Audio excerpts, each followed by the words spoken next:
Hello everyone, me and my group are going to be presenting who gets to be visible and on whose terms, covering week 3, 6, and 8. This is our table of content. Before going into the details, I'm going to be briefly introducing the main themes covered in these weeks.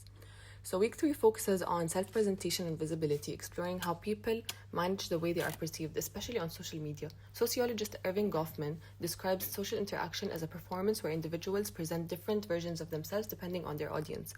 Week 6 examines media narratives and representation, showing how media influences public understanding of identity, migration, and belonging. Scholars like Stuart Hall and Benedict Anderson explain how identities and communities are shaped through shared media narratives. Week 8 explores global media and unequal voices, focusing on how some perspectives receive more visibility than others, as discussed by Edward Said and Arjun Apiduri. In digital media today, people are no longer just audiences who view images. With social media, individuals also create and share their own images, which shifts media culture from observing images to participating in visibility. When people post photos or videos online, they become both the creator of the image and the subject within it. Because of this, individuals often think carefully about how they appear and how others might perceive their posts. This process is known as self-presentation, which refers to how people manage the way they're seen by others. On social media, this involves selecting, editing, and curating content rather than simply sharing something spontaneously. Users are also aware of an imagined audience. Even before posting, people often anticipate how others might respond. This awareness influences what they choose to share, how they present themselves, and what they decide to leave out.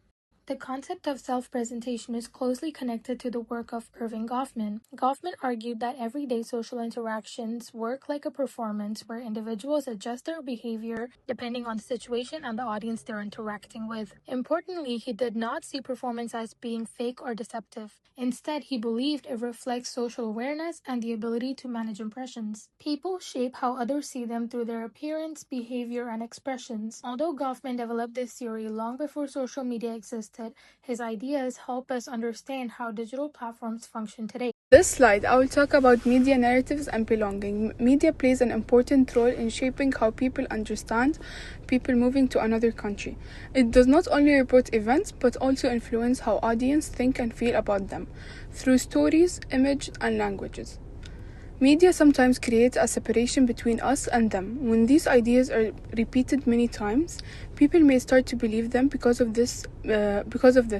Media narratives influence who society sees as belonging and who is seen as an outsider.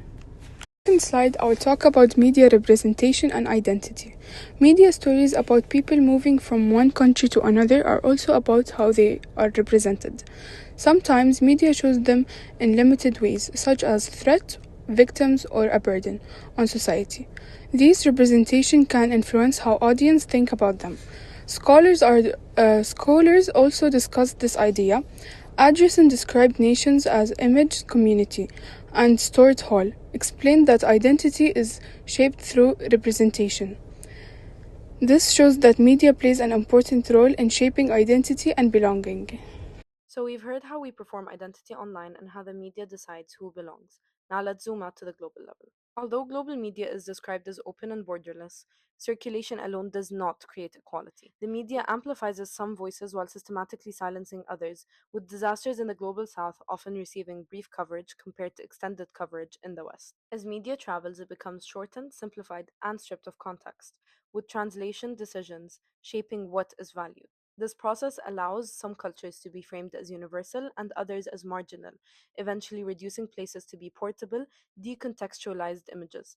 As a result, global media shapes who is heard and who remains invisible. Edward Said revealed how media representation can freeze complex histories into consumable images, turning cultures into objects and not communities. Power operates not only by silencing voices, but also by framing them to fit existing narratives before they are heard. Arjun Appadurai further argues that global media flows remain uneven, with some voices moving freely and others being ignored. And that makes the ideal connected world as we know it actually masking persistent global inequalities in visibility and presentation. In summary, performance, belonging, and being heard are deeply connected. Self presentation happens within narratives of belonging that circulate unequally worldwide. At each level, power shapes visibility, and recognizing this empowers us to challenge exclusion and create impartial spaces. identities and social groups are understood. People actively manage how they present themselves online, while media narratives influence ideas of belonging and representation. At the same time, global media systems do not give equal visibility to all voices.